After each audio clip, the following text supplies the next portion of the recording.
Hey, it's me, Mike Schubert, the host of Potterless, and I'm still in Canada, so I'm going to be doing Canadian-themed introductions while I'm here, because why not? So the first I want to say is that my listenership in 2020 grew the most in Canada out of any country. We went up 63% in listenership on Spotify, so thank you, Canada. I'm very appreciative of all of you for listening to this podcast. Before we continue my first ever journey through the Harry Potter series, just a few quick announcements. If you're listening to this about the time it came out, it's mid-December, and Christmas is coming around, Hanukkah's already started, there are various holidays afoot, and maybe you need some presents to get. Well, why don't you get your loved ones some Potterless-themed gifts? You could get them some merchandise at potterlesspodcast.com/merch. We've got shirts, we've got hoodies, we've got posters, we've got pins, we've got stickers, we've got a whole bunch of stuff. Or maybe you want to gift someone patronage. You could gift someone a Patreon account at patreon.com/Potterless, and then look at access to all the sweet bonus content and some other exclusive merchandise. There's so much good things that you can do. So if you're scrambling and you need some last-minute Christmas gifts,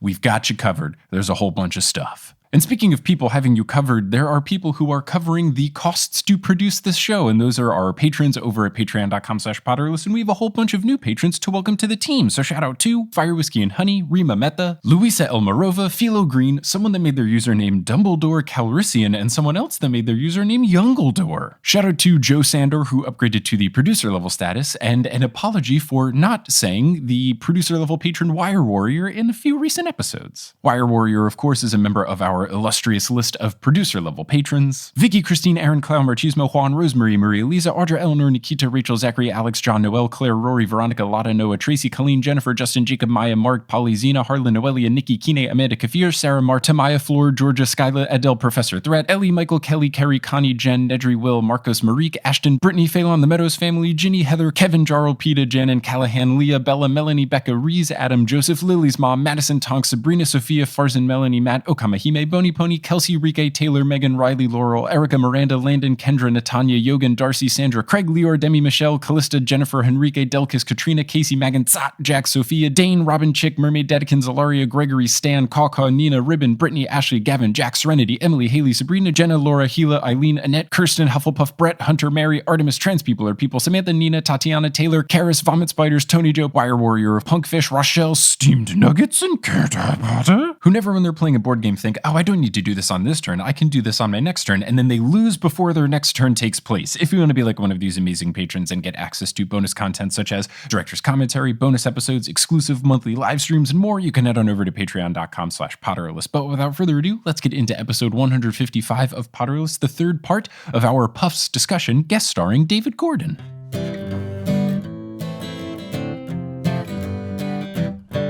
There's a face in the back of my head. It tells me what to do.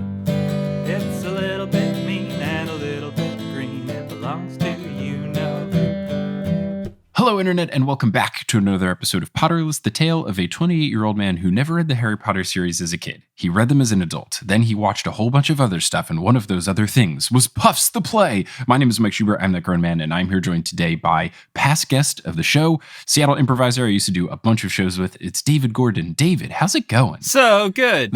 So good. It's funny. I don't know if that was an intentional Homestar Runner reference, but I did watch Trogdor this morning because my wife Kelly had never heard of it before. What? I know. I guess she wasn't a teenage boy in the year 2004. I realize now that, like, most people probably are not my generation and in, like, my same group of people that watched Homestar Runner. But yeah, anytime I say so good, it is absolutely a Teen Girl Squad reference. That's very good. That is so good, if you will. I'm very excited to have you back on the show. It's been a million years, I think. More or less, especially given how long 2020 has been. Like, 2020 alone has been, I think, 500,000 years. So at that, plus the last time you were on the show, we're at a full million. And we're going to continue the discussion of Puffs. Now, you had never seen it except for watching it in prep for this podcast. So just overarchingly, what do you think about it? I enjoyed it quite a bit. Like, I do a lot of kind of fringe theater on the level that, like, I mean, Puffs is obviously, like, a more polished production than most that I work on, but kind of in the same level of, like, this is how much of a set we're gonna have. This is sort of the budgetary constraints and like style constraints that we're gonna be working with. And I really love working in that kind of space. I obviously am missing it right now, but I had not seen it before this. I had kind of heard about it, I think, just offhandedly from you. But yeah, this was my first time watching it. So I enjoyed it. It is kind of the intersection for me of like having done the whole Wizard Rock thing. Right. Back in the day, the sort of like Harry Potter derivative works, a little bit making fun of it, a little bit reverential. Yeah, that's why I pegged you as a perfect guest for this, is that the type of humor in Puffs is very much reminiscent to me of the humor that you did for Alas Earwax, most notably just kind of pointing out those things that don't make sense and are funny to jab at. Like you have a whole song about, hey, they have witch hats on the school uniform required list, but then they never talk about these hats. Little things like this that you don't necessarily realize until someone points it out, and then you go, oh yeah, because I did that a lot during watching Puffs. My dad right now is rereading through the series, and every time he finds a reference to the hats, he texts me. So like he's in the middle of Goblet of Fire right now, and he just texted me, Goblet of Fire, page 200 and something. They mention the hats. They do in Goblet of Fire? Hold on, let me find the text, because I was also like, huh, really? I was convinced it was book 1 and that was it. So yeah, the text is Ron's wearing a hat. Goblet, page 241. I guess they don't go away as completely as my song would imply. One last sort of connection between Alas Earwax and Puffs. Mm-hmm. I wrote this song called Bronze and Blues. Oh, yeah. That's just essentially my version of Puffs, but for Ravenclaw. The most important thing a Ravenclaw can be is a bit part player with no personality. The Puffs like really get kind of a bad rep in terms of like, the narrative sort of looking down on them a little bit, but like Ravenclaw is like, oh, it's all the smart people. But then like you actually think about like what Ravenclaws do over the course of the 7 books. I'm like, man, we didn't accomplish anything. Yeah, there's not a lot. I feel like the natural response to Puffs is try to make claws and then maybe snakes. Just, I think an effective thing that Puffs does is making you think about what the entire series is like from the perspective of someone else. And yeah, the Puffs didn't do much either, so I don't know that you should feel too bad for the Ravenclaws. I mean, at least like Luna was very important in helping Harry get the tiara. The Puffs, like the closest they got was Cedric almost won the Triwizard Tournament. Like not a whole lot to go off of. Yeah, if I was writing claws, which I mean, I'm not saying I won't do that. I've written short plays. I've written one full-length play. Obviously done Alas Earwax. I'm not saying I wouldn't write claws, but I feel like if the arc of Puffs is coming to terms with your puffness and like realizing that the values of Hufflepuff are more worthwhile than they're commonly presented, I feel like the arc of claws would be like, yeah, we're the smart kids going to like, man, we're not doing anything. Like, we're not actually accomplishing. We're not helping anybody. We're just here. Yeah, like, what's the point of being like the smart house if none of us actually do anything? And kind of having that existential crisis in play form. Just 7 years of people studying quietly in their rooms and then walking down the hallway and being like, well, huh? A troll? Oh, yeah, it's a performance art piece where you hear the important scenes kind of yelled from 2 rooms away while the Ravenclaws do nothing. Just a very muted, Potter, what are you doing in the halls after hours? Oh, man. So let's continue Puffs. Let's actually talk about it. Talk about the thing we're here to talk about. So where we last left the Puffs, there was just the dueling club scene. Harry and Malfoy fought. The snake attacked J. Finch. J. Finch is very scared. So the Puffs all go back to the common room and they all vow that they are going to band together and keep J. Finch safe. And they say, just don't leave the common room. And then he immediately leaves the common room and the snake gets him as well as nearly headless Nick. And the prop for the snake is very impressive. Their big props are incredibly well done. Oh, yeah. It's so much fun. And you talked about this with Katie, but like it's just so much fun to see how basic your materials can be and still make something that's really cool to watch. Yeah, this is the case with the snake. This is the case when they do the Dementor. Oh, the Dementors are my favorite effect in the entire show. They're so great. And it's all made out of not expensive or not hard to obtain items, but the way they're done is really impressive. And I think it's just, I don't know if there's a way to describe it aside from just it looks better than it should. And it's great. Like you look at it, it's like, oh, it's all these simple items. But when they all come together, it's gorgeous. And I'm very impressed. Yeah, I mean, to me, it's the fringe theater aesthetic, because that's every show I've ever been involved with. This just had to be like, this is what we have to work with. So we got to figure out how to make this good. It reminds me a lot of, there's a group here in Seattle who I think got the idea from a group in, I want to say Portland, but they're called Hello Earth Productions. They did a show called Outdoor Trek, which was theater in the park renditions of Star Trek, the original series episodes. But like it's that same aesthetic of like, we don't have the money for gun props, but here's like a hose attachment, like one of those like, trigger pull like hose attachments. Yeah, so like we went to a yeah. hardware store, spent $10 on enough of these for the crew to have laser guns. It does not take much if you just think creatively and commit to just like, this is it. This is what we have. The committing is key, and they do it and they go all in and they're not afraid of it. And I really appreciate it a whole lot. Love it. I also appreciate that I noticed at this point, Wayne is wearing a shirt that instead of saying Teenage Mutant Ninja Turtles says Teenage Mutant Wizard Turtles, along the line of he wears many shirts where they will just change one or two of the words with something pinned on top of it to make it wizard themed. At the Wolverine shirt where he has a badger for a Yep. badger head over his face. Yeah. So then there's a scene between Wayne and Ginny where Wayne clearly has a crush on Ginny, which I think is very fun and Neville-esque of him. But one thing I noticed, and I'll have to talk about this when I have Katie back on for the ending episodes of Puffs, is that one of the actress who plays Ginny, one of her socks is a pair of socks that I own that Katie gave to me in Secret Santa. It's socks that say "Carpe the fuck out of this DM." They are grayish blue with clouds on them. So they're these pretty looking happy socks that have a curse word on them unknowingly. And they're great. I'm a big fan. So I noticed that. It's like, I have those socks. And not only do I have those socks, Katie gave me those socks. My Ginny Weasley socks. Mm-hmm. So at this point, we're at the end of the school year. Dumbledore announces the whole Harry, Ron conquering the snake. While he is doing this, Harry just kind of pokes his head around from behind a little pillar and he says, "I'm the hero of this school," which I just love how backgroundy they make Harry and just how aloof he is. It's truly fantastic. It's a very sort of like naive aloofness. Mm-hmm. Like that's one thing. It'd be easy to make Harry kind of like the villain of this story. Like, no shade on them, but Harry Potter musical kind of does by the time of senior year, especially. Yeah. Oh, for sure. No, I mean, I think that's an intentional Harry Potter choice. Is they went with Harry's kind of a jerk. Why don't we just make him a bad guy type character? This one is more of Harry seems to get his way without really trying. Let's amplify that. So I like that the two shows make fun of Harry, but in different ways. Yeah. One show, Harry Potter musical, making fun of his attitude, and this show making fun of just how everything seems to go right for him. It feeds into the theme of Puffs where, Harry isn't aware of anything that the Hufflepuffs are doing. Right. With the exception of Jay Finch not liking him after the snake thing, or like Ernie Mac not believing him initially in, I think it's book 5.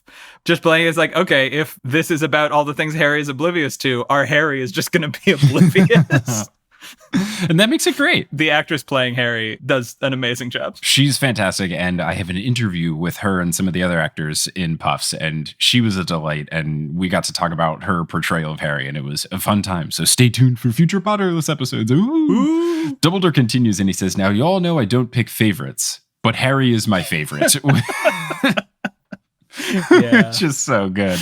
And very accurate. True. So we cut to the summer of year 3. The astute observation that they make in the play that, again, something I didn't realize, is that in order for the trio to talk with each other via owls and letters, they have to send multiple copies of the same letter to each other. And this is something I had never processed before, and I found very funny upon watching. I like the idea of Harry and Hermione needing to explain to Ron the concept of carbon copy paper. Oh, You can just imagine Ron yeah. being like, "Oh man, I'm going to have to write it twice."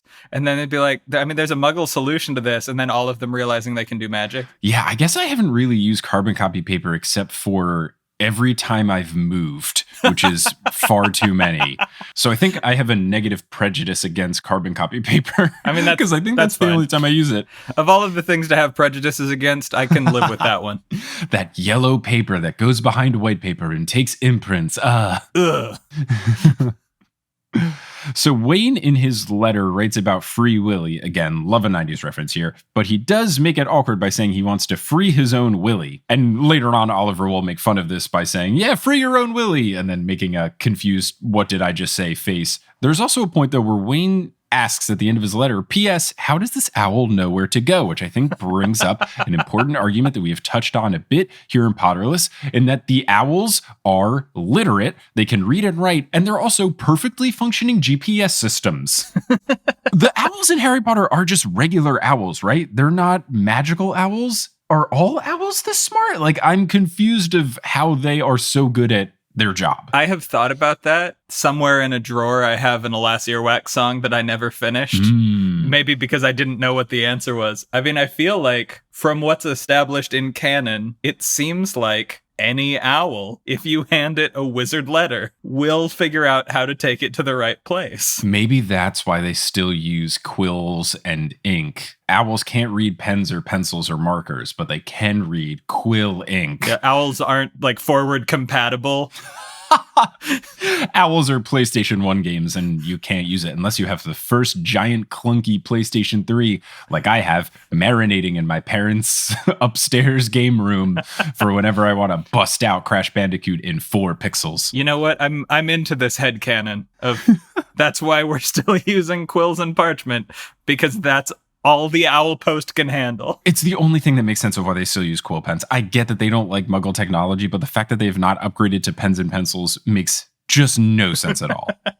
So Megan here at this point makes the first of what will be a few across this year serious puns, where she says that this year is going to be seriously great or have serious fun or whatever. Oh man, yeah. And it's an atrocious pun, but it is made good given how much the actress hams it up when she delivers the line. So, you know, I think it's the only acceptable circumstances in which you can make this very low hanging. The fruit is actually underground. Oh no, it's a carrot. That's how low hanging the joke is. I think what sells it for me as a person who makes that kind of pun all the time in real life is that it's an instance where the character themselves is making a joke, right? Like, it's not like this is a joke of the play that they've said this thing that is humorous to us, the audience. This is the character thinking they are very funny and telling you a joke, and everyone reacting exactly the way they do to my puns. Big ol' groan.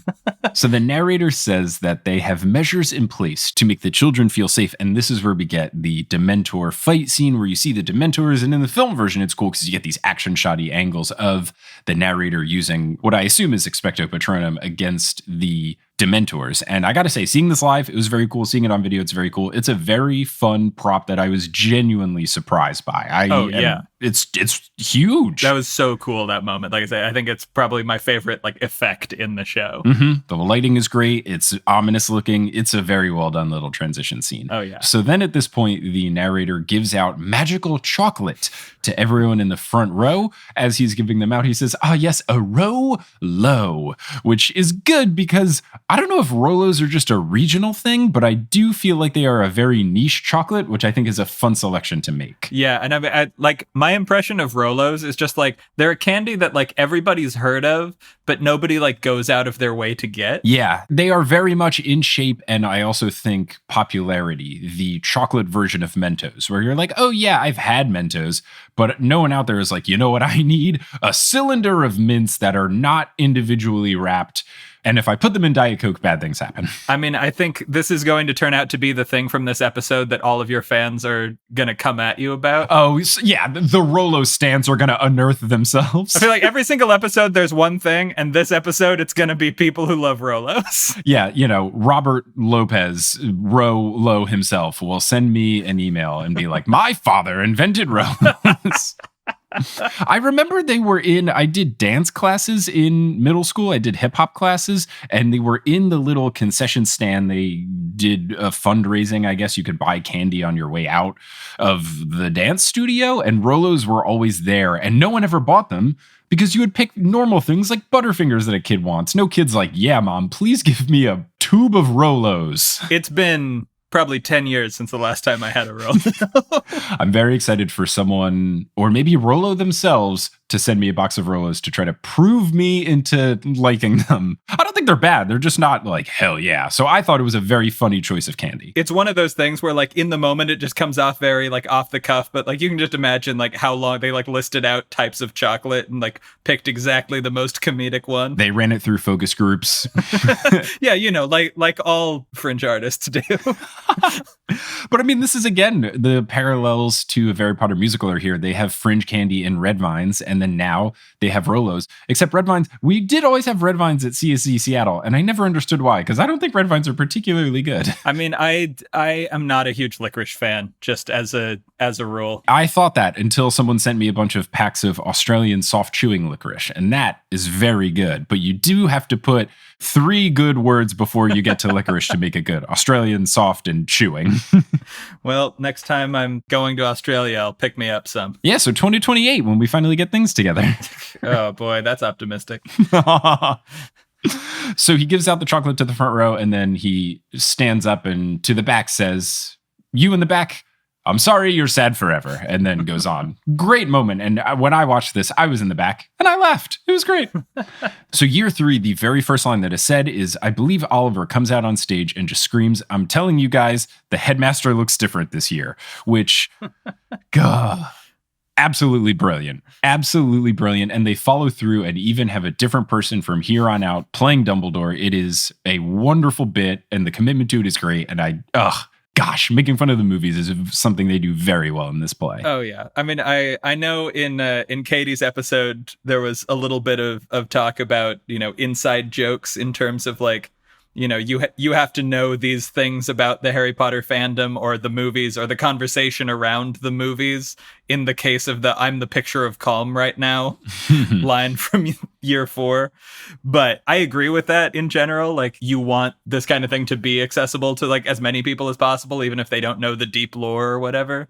But I don't know, you're showing up to a Harry Potter show, like, you gotta have been around the conversation at least enough to get most of these. The other thing with this particular joke, I think it falls into something we are familiar with by doing short form improv comedy with CSC Seattle, is there are a lot of movies, TV shows, plays that we probably have not seen, but we know enough to make jokes about to where we can convince an audience, yes, I definitely know the thing that we're talking about. And you just know your key things. There was a very long time where I didn't know anything about Die Hard because I hadn't seen it. I have seen it, don't worry. Die Hard was one for me too, where it's like I could convince people that I knew things about Die Hard before I had ever seen the movie. Before seeing the movie, just by doing improv shows, I knew that he walks on glass at some point in his bare feet for some reason.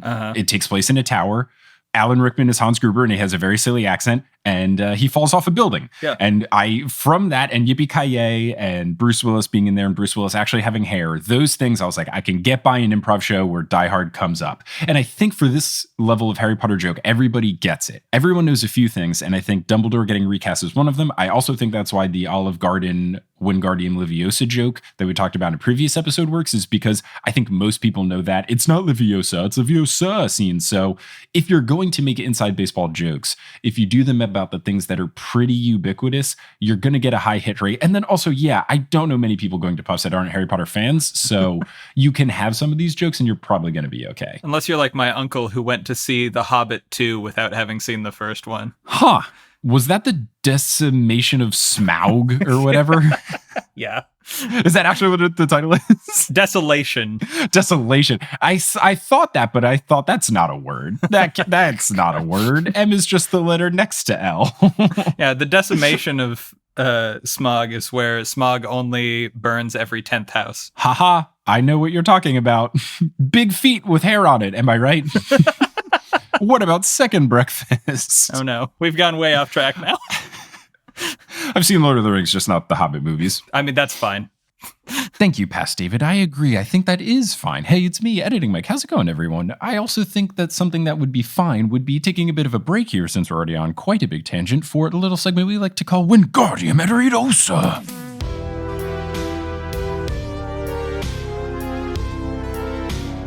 Today's episode of Potterless is brought to you by Brooklyn. And let's say hypothetically that you are Wayne Hopkins, you're home for the summer, and you are so excited to finally get back to Hogwarts, and you have a hard time sleeping because you're so excited. What could help you fall asleep quickly and soundly? Comfortable bedding from Brooklyn. Brooklinen works directly with manufacturers to make luxury available directly to you without luxury level markups. They've got a variety of sheets, colors, patterns, and materials to fit your needs and your tastes. Kelly and I have bedding from Brooklinen. We have sheets, pillowcases, and a duvet cover, and it just makes for a very fancy sleeping experience. It feels very elegant to have these wonderful products that look really nice and feel really nice, and you don't have to pay an arm and a leg to get them. We're not the only people that enjoy Brooklinen. They have over 50,000 5-star reviews, and Brooklinen is so confident in their product that all their bedding comes with a lifetime warranty. But you're gonna love Brooklinen stuff over your lifetime because the sheets get softer with each wash. But it goes beyond bedding. They also have towels and loungewear, so if you're looking for some gifts for the holidays, you could get some Brooklinen stuff and make people feel fancy in many places in their home. But you could also get the stuff for yourself, so don't wait. Do something nice for yourself.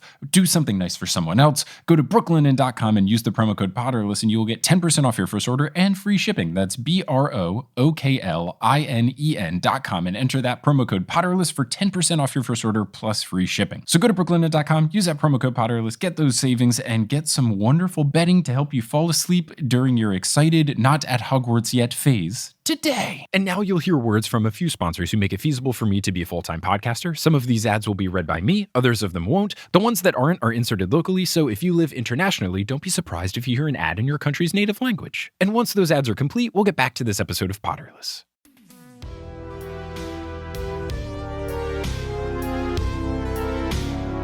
So Megan this year has decided that she's going to spend time with the Braves. This is her third year and her third new shtick. There's also the development of Sally doing the classic, which I think is one of just the funniest things to make fun of, is girl takes off glasses, now girl is hot now trope, which I think is always just the most absurd, wackest thing that happened in every 80s movie, I think. So the fact that this play also makes fun of it, I think is very good, and then doubles down on it where Sally very much cannot see going forward without her glasses. The actress even does a very impressive cross-eye look, which it's stunning. It looks painful. It really does. She does kind of drop it later on initially, so I can imagine it must have been painful, but it is still worth it for the initial joke of she can't see. The cross-eyed nature once she takes the glasses off is intense, so I am here for it. I will say my favorite version of that joke I've ever seen is the one in Cloudy with a Chance of Meatballs. Oh, what do they do? It's just the same thing in reverse, where the girl is pretending not to be nerdy and she puts the glasses on.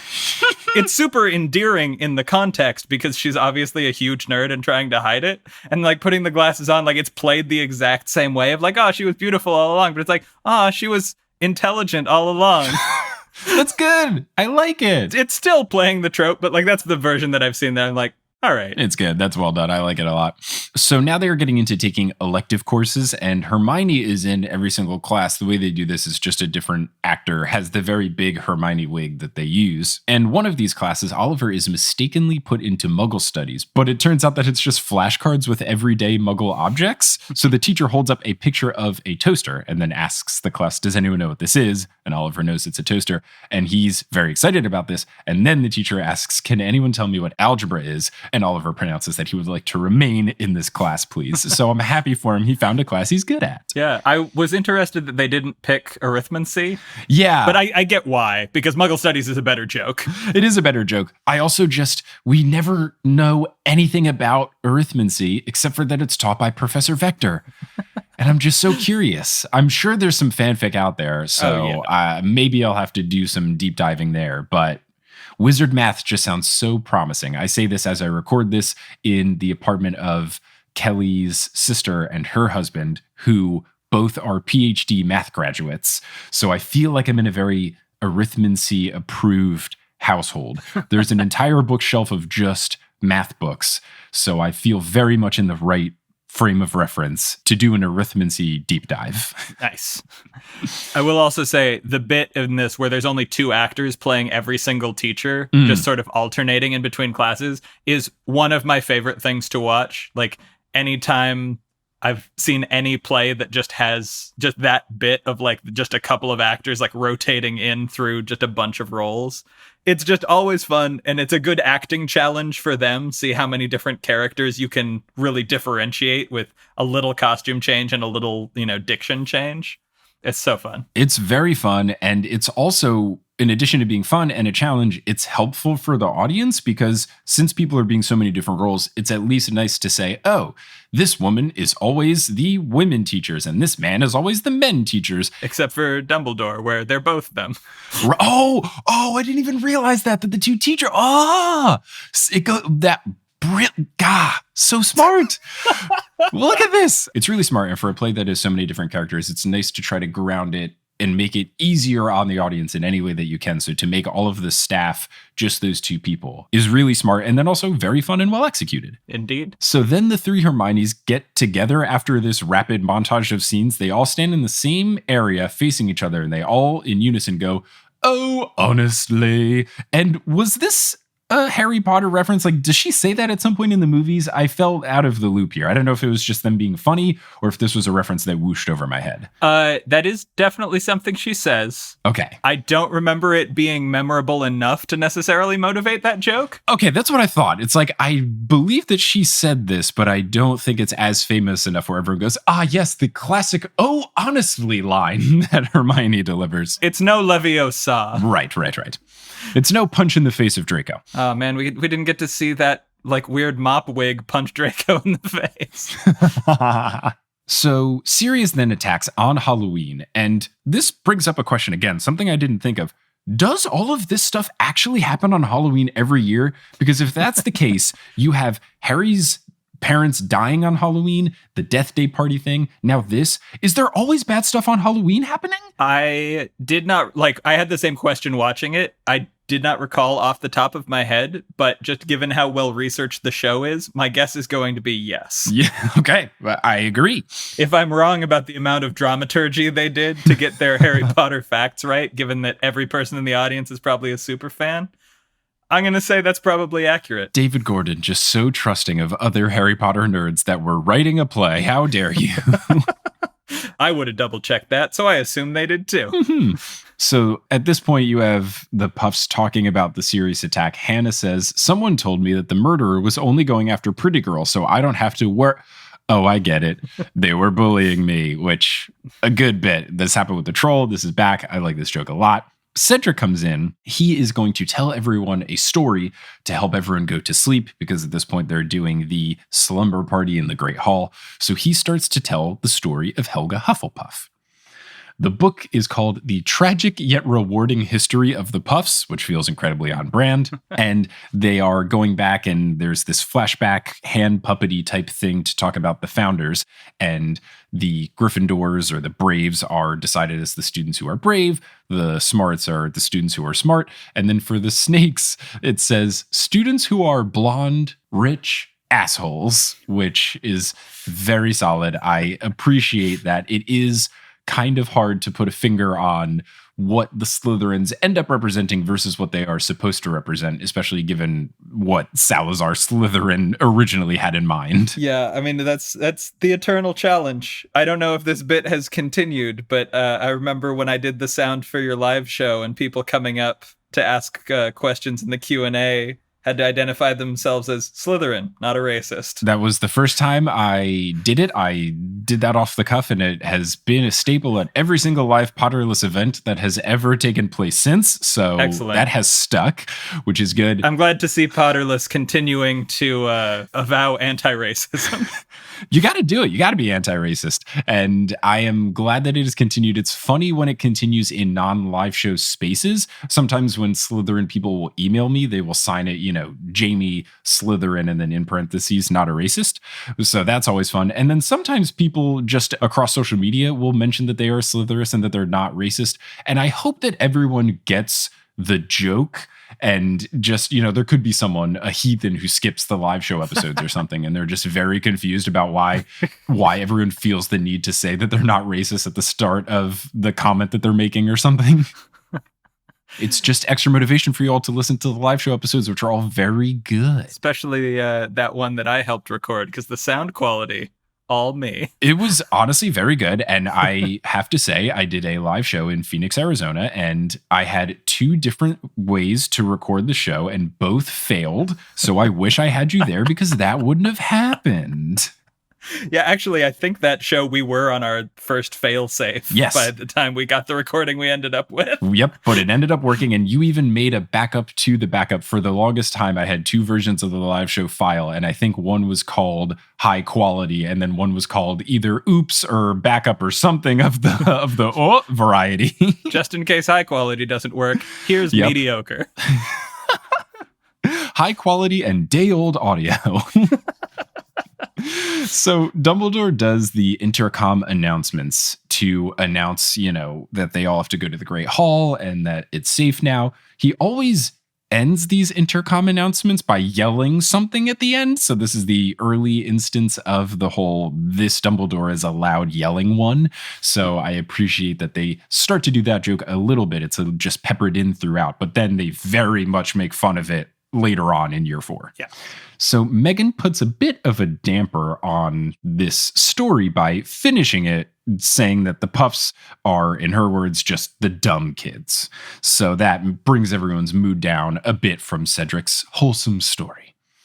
Wayne and Oliver then talk to her, and she is just ashamed to be a Puff. Her whole family was Puffs, and she says that Puffs don't even have a thing. She brings up, what are our potential options? Loyalty, being nice, those aren't things, which I would just like to say are very much things, and are very much good things, and are criminally underrated. It's definitely, when you put it in the context of like, oh, you're not brave or not smart or not winners or whatever we're going with for Slytherins this year, depending on how the hat decides to sing it. Cunning. Or, not self-interested or not crafty or not whatever, we're going with for Slytherins this year. Like, if you think about it, if you're running a school and you've got like 4 candidates to run your school, and one of the candidates is like, I want to only teach brave students, and one of them's like, I want to only teach smart students, and one of them's racist, and the fourth one is like, because I think it's the hat song from the first year where Helga Hufflepuff's is, I'll take them all and treat them all the same. Hire that principal. Yeah. That's who should be running your entire school, is someone who believes that before they believe any of the other stuff. It's also very important because if Hufflepuff did not choose to take the lot, if she said, I'll take the kids who are bilingual, like there's going to be a lot of people that just can't go to Hogwarts now. Be like, well, you're not brave, smart, racist, or bilingual, so goodbye. Someone had to take one for the team and say, you'll take everyone else. And this is something we'll cover much later in the episode when they actually get to finish this story, is that Helga Hufflepuff is the only one who acts like a normal person and says that she's going to teach people because this is a school. Yeah. And I think that doesn't necessarily come up enough at Hogwarts, the school. Like, it's so strange to be like, I will only take the people at age 11 years old who have already found out exactly who their personality is. I know that I had some of my personality at age 11, but age 11 Mike Schubert wasn't necessarily age 18 Mike Schubert, who is, it's so hard to think of you having a defining characteristic at age 11. And I guess the hat could maybe work differently. There's all these different theories about potential and all this other stuff. But Hufflepuff, I think, gives the only logical way to approach sorting children into a house. Yeah, like Hufflepuff is how you should run a school. Mm-hmm. But Hogwarts is how you should not run a school. So it kind of makes sense that 75% of the houses would make no sense. Yeah. So it just like, obviously it makes sense to like have a place for smart people, and we do have, schools for gifted students, or like art high schools, or like these sort of things where the goal is that like we are going to have a focus in our teaching, and so we want students where that focus is a thing that will benefit them. Mm-hmm. But it's like, this is the school. This is the only school. Right. You take everyone, or like stop pretending to be a good school. The other thing is that the schools that you mentioned usually are set in mind of some sort of goal. If you go to a performing arts school, it's because you want to have a career in the performing arts. If you go to culinary school, you're trying to be a chef of sorts. Yeah, or like trade schools or whatever, where it's like you have a very specific goal of what you're educating for. Right, but Hogwarts houses, aside from Hufflepuff, are sorted based on your personality, which it's not even like they sorted the school based on, oh, these are the people who are good at charms, or these are the people who are trying to work in the ministry. Yeah, it's not like majoring thing or something. Yeah, it's very strange to imagine if you were going to college. It's like, oh, well, I'm going to this school because I'm funny. Yeah, or I'm going to the school because I'm charismatic. I don't know. It's very strange to have a school where the distinction is, where you end up depends on your personality trait. I mean, I've seen some pretty bad uses for those like Myers-Briggs assessments. Is Myers-Briggs like ENFJ, whatever stuff? I think it's that one. Yeah. Personality things are fine, but also you don't have to be defined by what a test tells you. Yeah. You're you. You're not 4 letters in a particular order. And now let's get back to the 150-something episode of this podcast about a school where that's exactly how it works. Touche. So Megan continues. She says that her mom was different. Quote, she made the name Jones mean something other than being just a bunch of puffs. I do think it's funny that her last name is Jones, and I don't know how popular Jones is in the wizarding world, but I don't know that a name as popular as Jones would be. What comes to mind when you think of Jones? The people in the puffs, not just, a large percentage of humans. The Hufflepuff Joneses. Megan also says that she even got rid of her accent so I wouldn't sound like my puff family, which I didn't ask the actress this because I did not want to be offensive, but I thought it could be a fun workaround too. She couldn't do a convincing British accent, so why don't we just write in this way of her not having to do so? Which, as you and I have been plagued through the design of a short form improv game where you have to do an accent that you are very bad at, often for comedic effect. I mean, if I was in Puffs and I was tasked with doing an accent I didn't feel confident in, I would not want to do it. And I don't think anybody really minds that Megan doesn't have an accent. I don't think anyone's like, the authenticity of this play makes no sense. She's supposed to be from the UK. Yeah. I mean, I sort of took the fact that the characters, didn't have British accents, they're from America as kind of a joke on sort of fan fiction Mary Sues that are so often like American exchange students to Hogwarts. Okay, yeah. Because they're being written by Americans. So like I just kind of took it as a riff on that. But yeah, I mean it is probably also just nice if your leads aren't stumbling through accents. We can't all be the actress whose McGonagall impression is shockingly good. Very accurate. Very, very accurate. So Megan realizes that she was being a bit of a bummer. So she goes on and says, I'm sorry to make things so serious, and then hugs Oliver. And we get the first instance of what becomes a recurring bit where Wayne then comes into the hug and goes, I'm coming in, which I don't know if this was what they were going for, but it reminds me of, I forget what movie it's in. One of the movies, Hermione is sad about something and she hugs Ron for emotional support. And then Harry waits a beat and then also joins in on the hug. And it's very third wheelie awkward. So I hope that this is what they were making fun of. Regardless, it's a fun first instance of what becomes a very cute, endearing, recurring hug bit amongst this trio. So then they go to Hogsmeade, and the first thing I noticed from watching the film version that I couldn't tell from my seat when I watched it live is that their bottles of butterbeer, which I've just learned is a tongue twister, I've edited out me stumbling over that a couple times, their bottles of butterbeer have a Land O'Lakes butter logo on it. Which is genius. I noticed it while watching it. I was like, why does it have the Land O'Lakes? Because it's butterbeer. It's really funny. And that's a little thing that you might not notice depending on how close your seat is when you see it live. So I very much appreciate that using Broadway HD to stream this, it could zoom in on that. And I really loved the commitment to that prop. All of their props, and like you get this a little bit in the filmed version where you can see like what's on the Puffs homeroom bulletin board. There's like notes and things. There's like no one from the audience can read this, but like all of this stuff, like someone has actually, written out this flyer or like, this notice or whatever. Like this is handwritten. Like this is, no one's going to appreciate this, but like as close as you want to look, someone has worked on this, it's a really cool attention to detail. It's really well done stuff. The actress who played Harry did all of the props and set design and stuff, and she did an amazing, amazing job. Props? Props.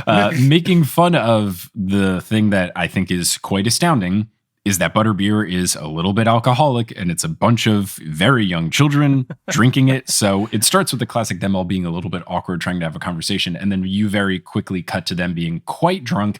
And then there is a song which I could only describe as a copyright avoiding cover of Tubthumping by Chumbawumba. So can I talk about that song? Please do. Yes, you are the perfect person to talk about this. I was already happy that I was talking about this because of the, fringe theater, Harry Potter comedy. Like, I'm all about the topic anyway, even though I hadn't seen the play. But if you know me at all, you will be aware that I am a huge Chumbawumba fan. I didn't know this about you, but this is the least surprising thing I've ever heard from anyone. To the point that for the last several years, I have been researching a song-by-song podcast about the music of Chumbawumba, America's favorite anarchist pop band. They're American? I always imagined that they were Irish. No, they're British. Oh, okay. The Danny Boy thing made me think that they were Irish. No, so here's the thing.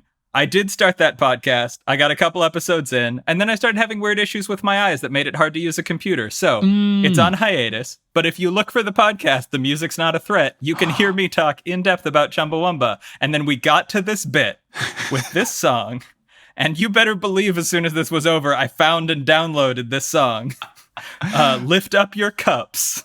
Which is, it is an amazing parody of Tubthumping musically in that it is not the chord progression from Tubthumping. It's not the tune from Tubthumping. It's not even quite the rhythm of Tubthumping, but it is so clearly Tubthumping. That's what makes it so impressive is that you listen to it and you just in your gut know this is Tubthumping. But aside from the part where it says take a cider drink, take a butter drink, take a whiskey drink, like that's the very obvious part. But everything else, it's like just close enough where everything is just, 2 degrees off in a different way, but it's all coming together. It's Tubthumping, and it's impressive of how they make it happen. Yeah. In the song, in the place where, they would have, you're never going to keep me down. It's don't let them put you down. And as far as that goes, and I think this is the reason why they also use it as their curtain call music is if you want to sum up the Puff ethos as interpreted through this play, it's you couldn't do much better than I get knocked down, but I get up again. You're never going to keep me down. And Chumbawumba were anarchists and didn't do super well in school, so I don't know that they would have a house or admit to being part of a house. I think they would reject the whole system, but they'd probably hang out with the Puffs, Yeah, it feels about right. Now, since I have you on, resident Chumbawumba expert, this is a burning question I've had for a long time. They do say pissing the night away, yes? Yeah. Is that because you are drinking so much you're going to the bathroom a lot? Or is it wasting time? I've always been perplexed by pissing the night away. So, all of them? Okay, good. In good, British good. English, getting pissed is getting drunk. Mm-hmm. So pissing the night away, they're talking about a night of drinking, of getting pissed, of the night going away, just like we do. Pissing something away can also be to lose it, waste it. So I think the multiple potential meanings are very much intentional. Got it. Thank you. Burning question answered. Well, it's a good thing you asked, because if I ever get the podcast finished, Tubthumping is going to be the last episode I do, so you're going to have to wait a long time for that. Smart. Keep them waiting. The drunkenness gets to the point where Leanne is in the crowd, which is very fun, and then I forget what professor comes in, but someone comes in and just yells, "You are 13," at the top of their lungs, which makes it all very clear the joke that they are going after. And I think that this is the perfect spot to end this episode of Potterless, where we definitely talked about Puffs the entire time, especially this little Tubthumping tangent. Oops. So David Gordon, thank you so much for joining on. Of course. If people want to find you doing stuff on the internet or otherwise, where can they do so? If you want to hear my Wizard Rock music as Alas Earwax, you can find that at earwaxrock.bandcamp.com, including Enter Thickness featuring Mike, aka Ludo Badman. And that is bad with 2 Ds, much Yes, like Mike Jones would spell it. And then if you're interested in hearing me talk at length about Chumbawumba in the few episodes I got out before I had to go on a medically induced hiatus, you can check that out at musicthreat.net and at some of the places where podcasts are found. I didn't actually get it on all the podcasting platforms before the hiatus. Well, there you go. And if anything is truer to form than getting a tub-thumping Chumbawumba podcast back up on it, it's you getting knocked down, but getting back up again, because you're never going to keep me not podcasting. Exactly. So, David, thank you so much for joining. Listeners, thanks for listening. And as they say, the Wizarding World of Harry Potter, as they get back up again, wizard on!